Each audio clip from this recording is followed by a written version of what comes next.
Joshua, thank you for joining me today. You're associate partner at KONU, an organization focused on leadership, organization development, facilitation, and adaptive change in complex systems. I'm Karol Kaczmarek, co-founder of Net Zero Compare. Our audience, reader, listeners, watchers is eager to understand how leadership development and change framework can support climate tech, sustainability, and net zero transitions. So maybe we'll go and if you could quickly, briefly describe to us your definition of change agent. Sure. Well, thanks for having me, Carol. I'll say maybe an additional word about my background, which is that my background was in international development and institutional reform. So I worked in global health for a global health social enterprise called Last Mile Health, and I was based in West Africa in Liberia during the 2014 Ebola outbreak, and was part of a major effort to build health sector institutions, to build new health systems that could respond to outbreaks and extend essential healthcare to remote communities. And so I got really interested as a part of that effort in how complex systems change and how you can kind of mobilize a wide range, I should say, how complex social systems change, how you can mobilize a wide array of stakeholders to shift their behavior and address a big challenge that cuts across any one person's or any one institution's remit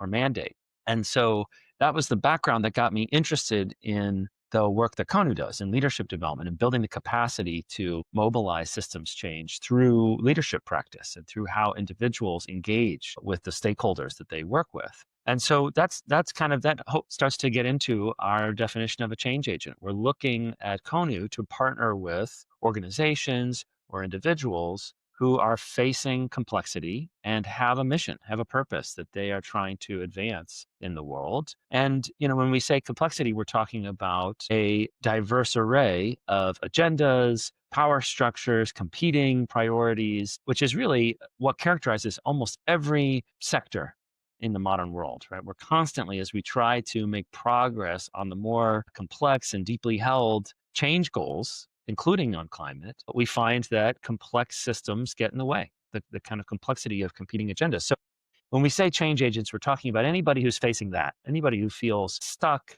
frustrated, in over their head, working too hard for too little results in the face of that kind of a context, in the face of that kind of a system. Thank you so much for this introduction. It's very interesting.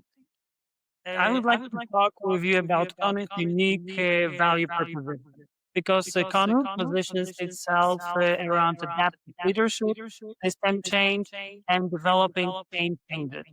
So if you could tell us what sets your approach apart from standard leadership or OD consultancies or organizational development consultancy. Yeah, I mean, I think there's probably two things that are most distinctive about KONU's approach. One is that we're bringing the adaptive leadership framework, which is a leadership framework developed at the Harvard Kennedy School.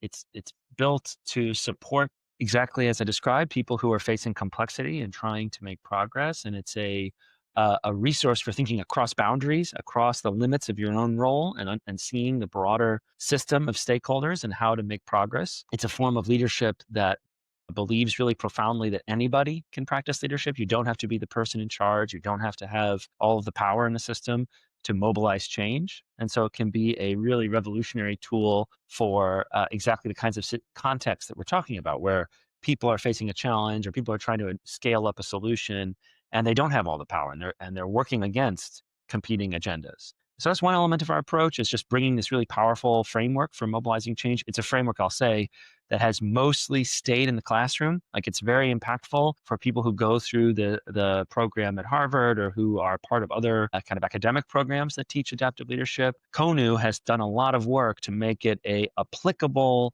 kind of practice that you can bring into an organization or bring into an ecosystem of stakeholders and use it as almost an operating system for how to make change. So we're sort of bringing that resource out into the world. The other thing that's distinctive about our approach is that at our core, everybody at KONU has a background in kind of adult development and learning design. So we think quite a lot about what does it mean to shift practice and shift behavior in adults who have a ton of skills and a ton of experience, but are sort of bumping against a limit to what they can achieve with their current kind of status quo toolkit. And what you find is that many leadership development and training resources out there, the content is great. If people could do everything that those trainings recommend doing, it would be fantastic.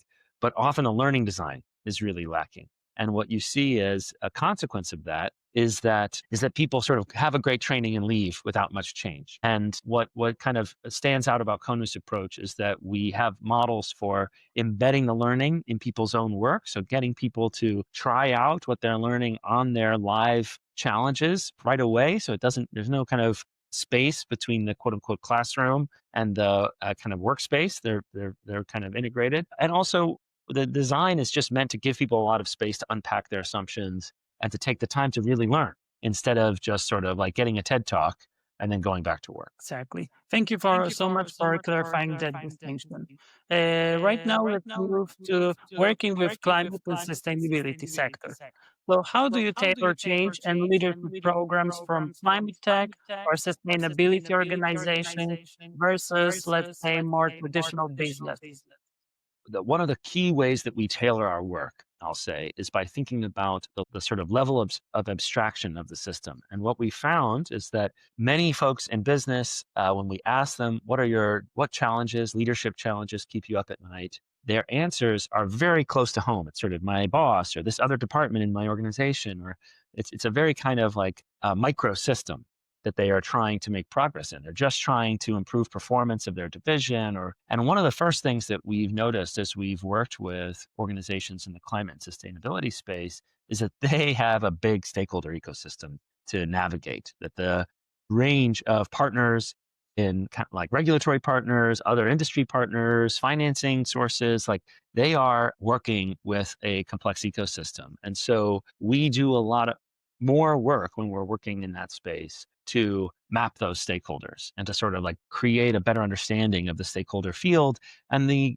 perspectives, the legitimate perspectives that all of those stakeholders bring. One of the other elements of the climate sustainability space is that it's so easy to polarize. It's sort of like us versus them, or the people who see this as a problem, the people who don't, the people who are for progress, the people who aren't. And we found that a lot of our programming tends to emphasize perspective taking, which is a part of the adaptive leadership framework and something that's really critical, but it really is front and center. It's like understanding what is the legitimate concern held by the other side or by folks who are standing in the way. And how can we engage that perspective more constructively? Makes sense. I would like to also touch on adaptive versus technical change. So you often distinguish between technical problems with known solutions and adaptive challenges requiring, for example, learning. In a climate tech firm, which parts of their transitions are truly adaptive and how do you support that shift?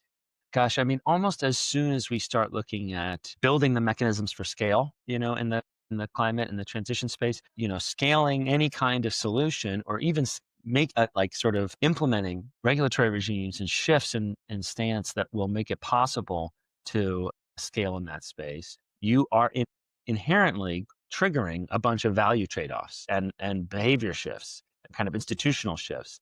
Anytime Basically, the rule of thumb is anytime this is going to require a judgment where it's not possible to do sort of research and identify the one uncontested answer to the question, you are in adaptive territory. There are going to be stakeholders who hold different perspectives. And what we find is that if you treat that moment where a judgment call is needed, where kind of different equities or values are going to need to be in dialogue with each other, if you treat that moment as a technical one, if you say, okay, there's one right answer and here's what it is, and we're going to just roll this out, we find that that's brittle. That there is a certain unsustainability to that. There's a faction or multiple factions that view that as illegitimate or that are looking to undermine that new normal. What's needed is more of a learning process than a kind of implementation process. What's needed is getting all the stakeholders involved so that they are enrolled in the change that takes place, which is impossibly difficult. It's in some ways what I'm describing is a idealized process of change. What often takes place in our experience is that it's one step at a time. We can change the way we're interacting with one stakeholder group, or we can change the way we're framing what needs to happen so that it's provoking a little bit less resistance. That's typically the adjustment that happens in one step. And then over time, that builds towards more coalitional work, more buy-in, including from resistant stakeholders. Understood. KONU also runs systems change workshops and frameworks. For instance, with Dahlberg, you have to help actors collaborate across sectors. What are the key capabilities or, let's say, mindsets that often block stakeholders from acting in concert, and how do you unblock them? Well, I will say, acting in concert, in some ways, that phrase, it speaks to, we can risk kind of operating from a fantasy that there will ever be a time on an adaptive challenge, on these like complex systemic challenges, where everybody is on the same page. It's often the case that, like, I should say, it is essential for us to engage with stakeholders with the assumption that they may never see the problem the same way we do. And in fact, the task is almost to take get onto the balcony, essentially, like step out of the day to day of our perspective on the challenge and see that there are multiple legitimate perspectives on this challenge, and there always will be. And it's almost more of an ongoing balance that we are trying to strike between those different perspectives than sort of convincing everybody to get on board. So when KONU does our sort of systems change work, you mentioned the work we did with Dahlberg, which was embedded within the UN system. We were running what we called leadership labs, where we would convene a wide range of UN, government, civil society stakeholders in a multi-day program where they just came together to discuss their competing perspectives, essentially, on a shared challenge. So, for example, we worked with the UN system in Somalia on the water crisis there and the climate crisis there. And the purpose of the exercise is to kind of go through a process of first speaking about the problem more honestly. So acknowledging the differences in perspective, speaking to the pain points that different stakeholders are in touch with, which is often different, right? You know, you might have a government stakeholder who is really attentive to sort of sovereignty and autonomy and the capacity of the government to build long-term systems, and a UN humanitarian actor who is really in touch with the need for rapid action and sort of saving lives today. And they're both right in a way. They're both holding a valid perspective. And what tends to happen is they sort of like either proceed in their own lane and bump into each other and kind of produce less than the sum of their parts because they're not working together. Or they fight with each other and try to override the other. So what we're doing is we're trying to create a space where they can have that conversation. They can identify that nobody will win, acknowledge together that this is an adaptive process, so nobody will quote unquote win entirely, manage the sort of losses that come with, well, what can we stand to lose here? Maybe I need to let go of some aspect of my priorities and you need to let go of some aspect of your priorities, and we can start to imagine what a path forward looks like that accommodates us both. And that process is really what KONU is facilitating. We're holding the space for them to have that conversation and to identify some experiments they want to run and carry forward. That's a great insight. Thank you so much. Nobody can win, but at the end of the day, they can win by collaborating together. Yeah, I mean, the most exciting examples of adaptive progress are all examples where both sides were holding a possible loss. Actually, both sides had to accept a loss. You know, one of my favorite examples is Nelson Mandela and F.W. de Klerk in apartheid South Africa. One of them runs the apartheid government. One of them is imprisoned by the apartheid government. And they start meeting. And I love to imagine those early meetings they were having, because there's nothing that they agree on really, except they don't want a civil war, except that they have a shared understanding that progress means we don't devolve into a war. We go through whatever transition needs to happen as peacefully as possible. And from that very narrow bridge of agreement, alignment, which isn't saying like we're working in concert, it isn't saying we totally agree on where this needs to go. It's saying we share an understanding that there is a problem that we both are stakeholders in, and we need to figure out a path forward that accepts at least the reality that the other side is here and has its perspective. That gave, that opened the door for a really incredible process of adaptation and change. And almost every time you look at a case example like that, both sides are holding the reality of loss. They're holding the reality that they won't get everything that they think is important in whatever path forward emerges. And it's very hard. I mean, really tremendously hard for people to accept that and for people to proceed through that. And that's what systems leadership is. The systems leadership is trying to help people make that shift and make it together, make it in partnership with one. That's a perfect example. Also, leadership development is often labeled soft. How do you Mm. track or assess whether interventions are translating into organizational performance, change adoption, or impact? It's such a great question and a hard question. I will say, when I came from global health, so I had a background in really rigorous evaluation of all programming. And as I've been working in this space with KONU, I've been struck by how few clients in some sectors go beyond. If you think about, there's a framework, the Kirkpatrick framework for evaluating learning interventions. Starts with the first level is basically participant satisfaction. Are people engaged? Do they enjoy the experience? They come away saying, I really am happy to have been there.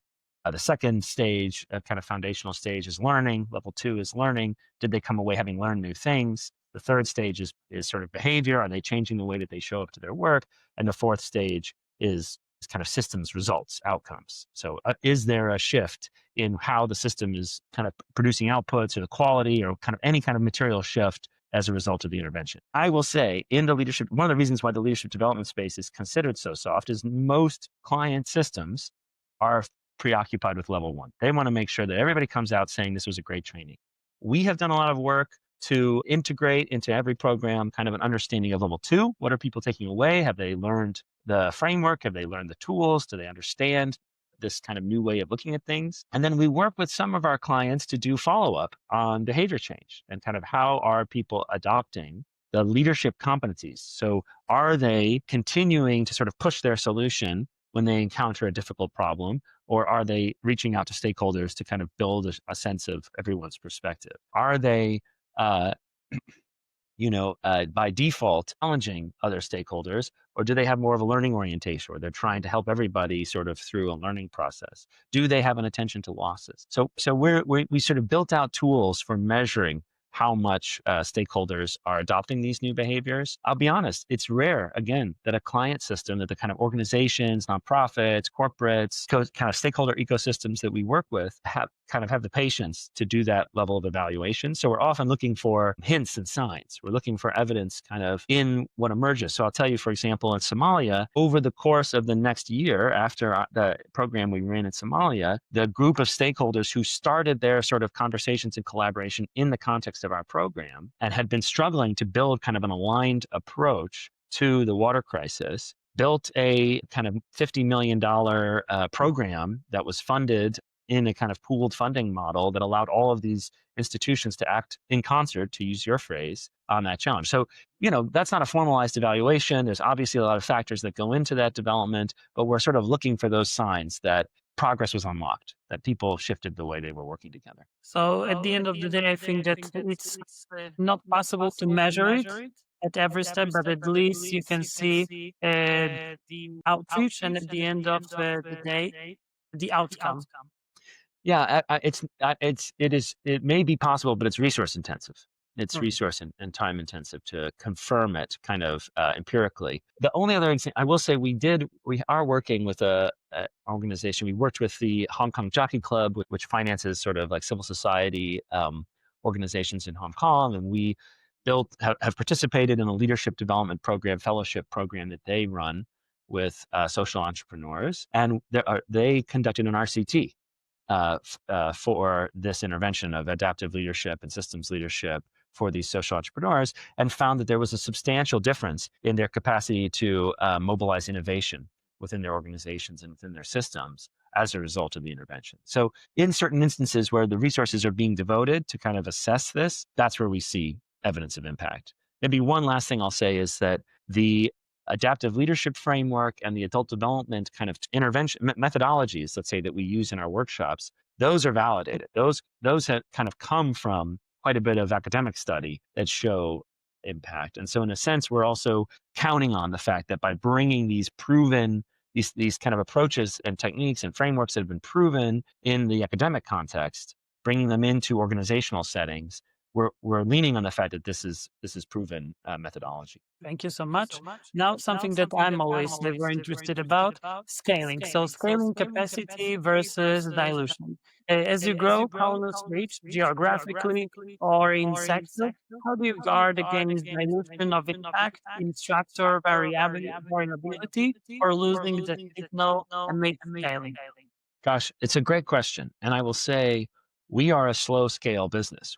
One thing that works in our favor is that we can engage with a client system with a team of 2 to 3 coaches and facilitators. Often we can work with a large number because we work, our partnerships with clients usually start with a kind of cohort structure where we'll bring together a cohort of 25, 30, 50, 100, 15, kind of depends on the organizational context and what makes the most sense. Well, we bring together a cohort of learners and sort of lay down a foundation of familiarity with these concepts, familiarity with the vocabulary, et cetera. That's something that 2 KONU facilitators can do. So it's relatively straightforward for us to serve a pretty high volume of clients with a small team. What happens next with an organization is then we will begin to do kind of more sort of challenge specific casework. So we'll work with small teams or groups of stakeholders on specific challenges. So, for example, we worked with a major transit agency, like public transit agency in the United States, and we did cohort based learning. So we're giving, we've done probably 10 to 15 cohorts of around 30 people in each cohort, middle and senior management kind of across the organization. And then we do follow up sort of special projects work with teams that are being brought together around big challenges. Like there's a safety gap, there's a route expansion challenge, or there's a strategic planning challenge. We'll sort of facilitate a process of applying the frameworks and thinking about those challenges systemically. But again, our team has sort of a light footprint there. We're able to support a lot of change work with a pretty small team. And then what we're doing on the back end for us is that we are building like case libraries, so that we have a larger sort of repertoire of what adaptive challenges look like, what systemic challenges look like in different kinds of structures. Like if you're in a multi-stakeholder kind of ecosystem where people are reaching across the boundary of your organization, that looks very different than being in a public bureaucracy or being in a small startup team. And so we're learning, we have a library internally of different cases. And then we also have a curriculum, which we're constantly sort of customizing for different contexts, and then saving that as a resource so that we're able to scale.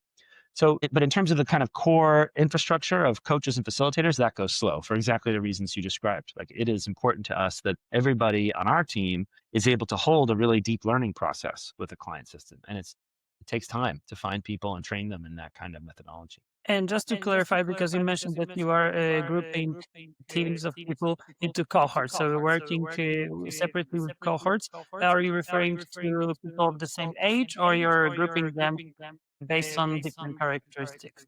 It really depends on the system. It's definitely not necessarily the same age. It's often based on role. So, for example, with the transit Or agency, seniority? they identified everybody at a director level across their organization and said, okay, well, we're going to, bring people into this program, or people will nominate themselves in some instances, or in some instances, organizations will choose quote unquote high potential. So people that they expect will be are showing a lot of potential for growth in their work.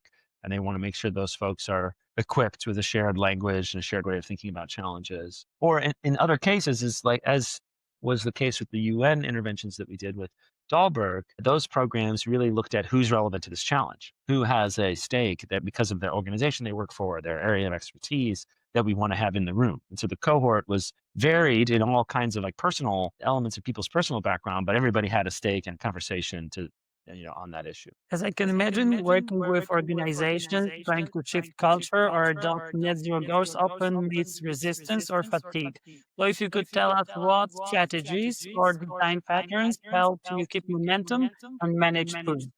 Yeah, it's so true. And we use a framework sometimes for describing tension and resistance that you encounter, which is a framework called the disequilibrium. It's basically a measure of how much tension there is in individuals or groups at any given moment.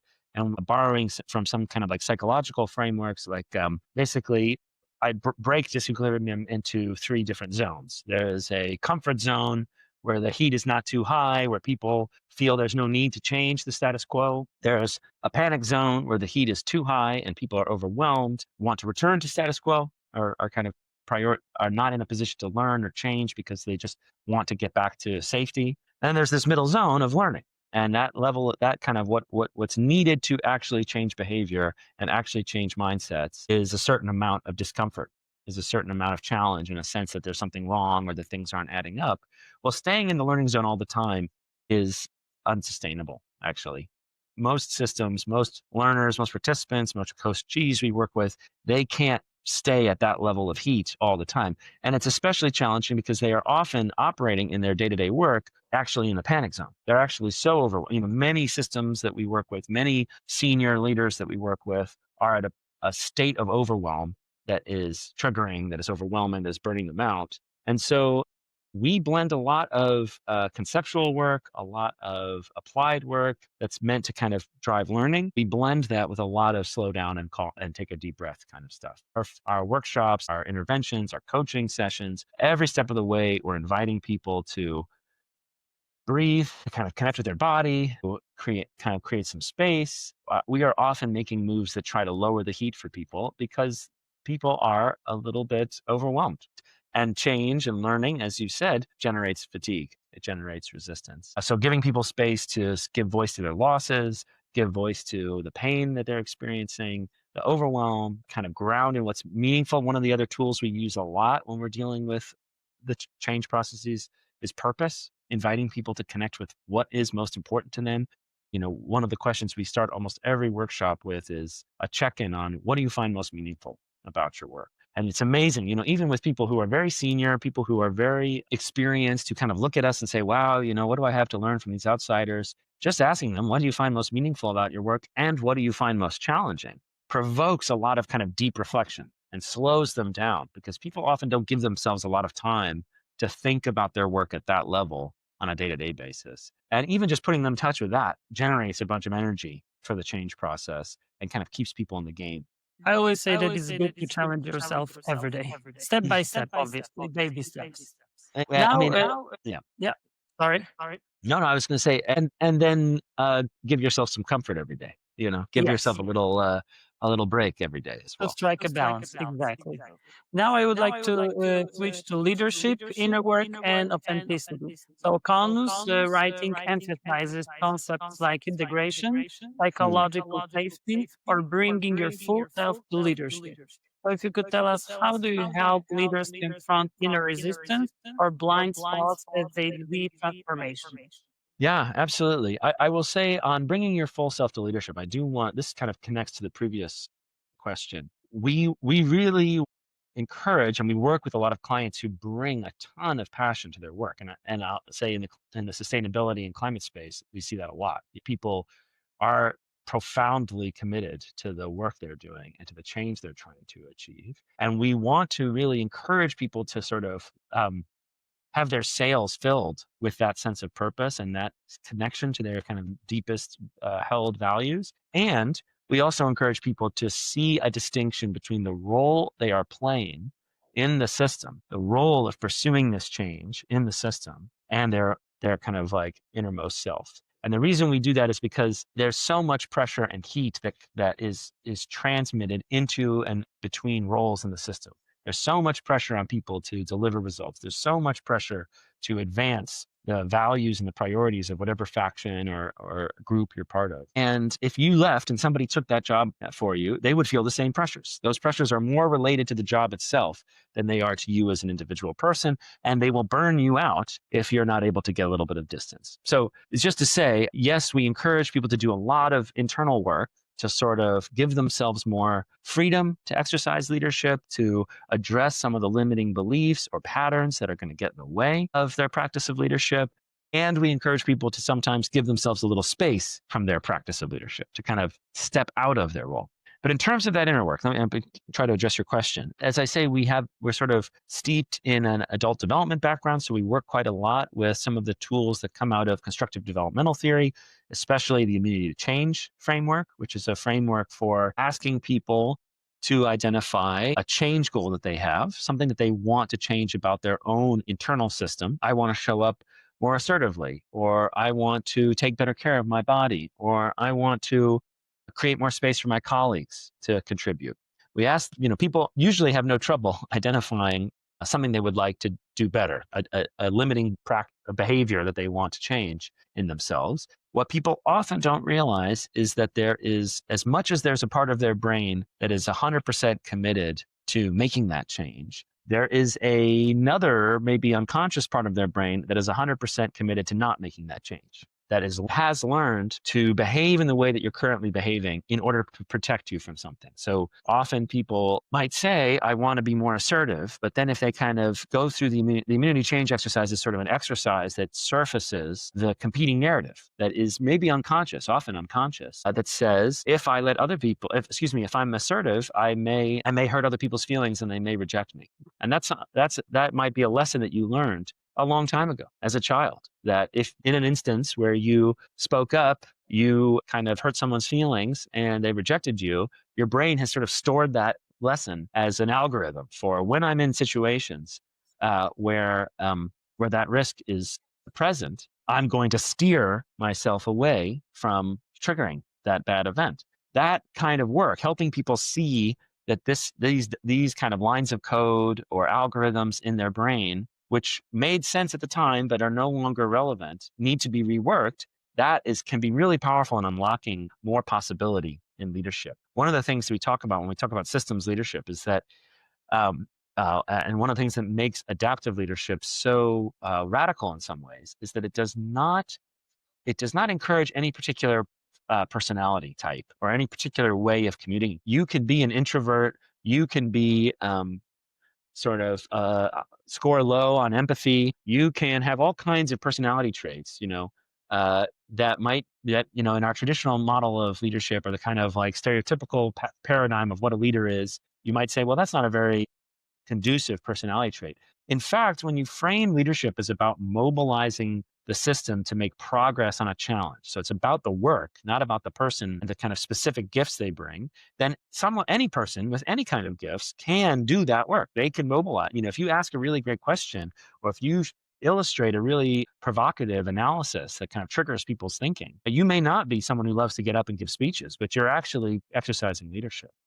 Mhm. What matters is less which strengths you have and more how and when you deploy them. And the reason I share that is because the inner work, the purpose of the inner work, the purpose of going in and looking at what patterns do I have that kind of get in my way, is that we want you to have as much optionality as possible. We want you to show up to a situation and not say, well, I'm the kind of person who doesn't rock the boat, so I'm not going to rock the boat here. When really what's needed is rocking the boat. I'm not, and we also don't want you, like me, this is more my style. If you're the kind of person who loves to talk and be the center of attention, but what's needed right now is to be silent and create space so that people feel a little uncomfortable and feel like they need to jump in and kind of mobilize themselves. You want to feel the possibility of doing that. You want to make that possible. So I say all of this to say the inner work is important, and it is important so that you can kind of unwind the autopilot parts of your brain that say, I don't want to rock the boat because that got me in trouble before. You want to unwind those parts of your brain so that you're able to make more choices, and you're able to say, oh, well, this situation calls for this type of an approach, and I feel comfortable doing that because I've sort of done the work to free myself of any of my preoccupations. Great insight. In my view, internal development is often under acknowledged, but obviously extremely powerful. And can I say, one last thing I'll say is that we often start from the outside in. So the first work we do with systems is to help them understand this model of leadership, this way of thinking about leadership. Leadership is an activity that anybody can perform, not a role that only people in power can perform. It's in response to adaptive challenges where there's not one solution. Once they start to understand that and they start to think about what that demands of them, that's when the inner work suddenly becomes much more important to them. So Mhm. we often sort of start with, here's what the system is going to demand of you. If you really want to make change, if you really want to exercise leadership, here's what that's going to ask of you personally. okay, now let's do the inner work to figure out how do you give yourself more freedom to do that? How do you resource yourself to do that? Perfect. Thank you. And now I would like to talk about partnerships. So KONU often works with partners in partnership. For example, as we already talked about DALB, Mhm. in-house often works. How do you choose collaborators or amplify impact beyond direct clients? This is something that we're just getting started with. I will say we would love to do a lot more work like the work we did with Dahlberg in the UN system, where we were partnering with conveners. Right now, the most we've partnered with the UN as a kind of convening institution that brings ecosystems together, where we can support sort of the backbone work of convening that group and kind of facilitating the interactions within that system. And then we've done a lot of work with foundations that are convening fellowship groups or funding funding portfolios. Will work with the fellowship kind of participants, fellows in those programs to deliver this, to kind of scale this framework across the kind of ecosystem that a given organization is funding. But I think we're just getting started there. For the most part, up till now, many of KONU's partners have been client organizations that want to bring this kind of systems change and learning centered practice into their work. And in some cases, that's about kind of internal leadership development, building the capacity of their managers and their kind of cohorts of authorities within the system. But in some cases, it's also how do we apply this to our programmatic work? So we're working, for example, with an organization that does kind of a form of criminal justice reform and works with jurisdictions around the United States to reform justice practices. And the partnership we have with them is they kind of understood our work and understood the frameworks we work with, and didn't need more kind of internal leadership development. But what they wanted was help us rebuild our programmatic approach to integrate these elements because they're doing such change work in the different jurisdictions they work. So we've done that. We've worked a little bit in the global health space, kind of similarly trying to integrate these practices into the programmatic approach of the organization that we're partnering. But as Hmm, I that- say, we're really just getting started in exploring different kinds of partnership structures. but that's actually very interesting because I didn't know that the government was actually contracting private sector for such purposes, like jail or Mm. incriminated people. The work we're doing is working with a nonprofit that is coming in as like a technical advising resource to jurisdictions that want to make changes. And what they realized is that the technical advising approach they were bringing would benefit from an understanding of this kind of like systems shift change, kind of mindset shift work that comes with the leadership methodology. Perfect. And now looking ahead, let's say over the next 5, 10 years, how do you envision owner's role in the transition economy? So leadership in climate, net zero, and transitions. And Yeah, I which mean, sectors or geographies are you most excited about? I mean, we are definitely in an exploratory phase. So we're looking to partner with people, speak with people, work with people in whatever way kind of is available to us. Our current we're sort of at a very nascent stage. We've worked with enough individuals and organizations in the climate and sustainability space that we can see in real time the adaptive work that's happening, that needs to happen, the leadership work that's needed to jump over the divide from promising technical solutions, deepening understanding of the need for action, and resistance in complexity, like the obstacle of complexity. So we see the need, we see the opportunity. And we are looking to, the kind of spaces we expect to work in are: one, capacity building for individual actors. So helping individual kind of dancers in the dance of scale up and institutional change and systems change, develop strategies, think about the obstacles they're facing, think about the complexity they're navigating, and kind of develop stakeholder engagement strategies that will mobilize change. So that's one model. The other model, as I said, is more of a convening model. Sort of there are, as we're looking at actors who are trying to bring together ecosystems of different stakeholders, sort of calling the tune, sort of helping to choreograph the dance across that ecosystem and help them all do this adaptive work with one another. Those are the two models. So the kind of lab model that convenes stakeholders and engages them in working together on a shared challenge, and then the more traditional leadership development model that is about building capacity to strategize within individual actors and individual organizations. those are the two And models we expect, but we're still very kind of nascent in exploring where that might be relevant. Right now, KONU operates across continents. We have a team in the US and in Europe and in the Middle East. And so we're working kind of globally, but we're still very open and kind of in an exploratory space when it comes to this work. so that already answered my following question in terms of geographical development and scaling. Okay, perfect. So before we wrap up, is there anything we've missed that you'd like to add, especially, let's say, advice for change agents in climate or energy transition field? You know, the phrase we often use is kind of we're all in the same lifeboat. Like the stakeholder resistance that we encounter is so relevant for the folks we work with in sustainability. The pushback you get from people who have what seem to be paradigmatically opposing views can be really challenging, and kind of like it can feel implacable or immovable, the sort of resistance to changes that need to happen. And the big piece of advice we're giving all the time is there's no world where those stakeholders are not in the system, not part of the solution. And so things that may feel really hard to contemplate, like compromises or partnerships, uh, may be the only way to unlock progress, because we're all in the same lifeboat, because there's really no way out of the system that has stakeholders with such kind of divergent priorities or agendas on this issue. Josh, thank you so much for your thoughts and time. We'll publish the highlights on Net Zero Compare, so our audience can see how leadership and adaptive change models can accelerate real system transitions in climate tech sustainability. Thank you, Carol. My pleasure.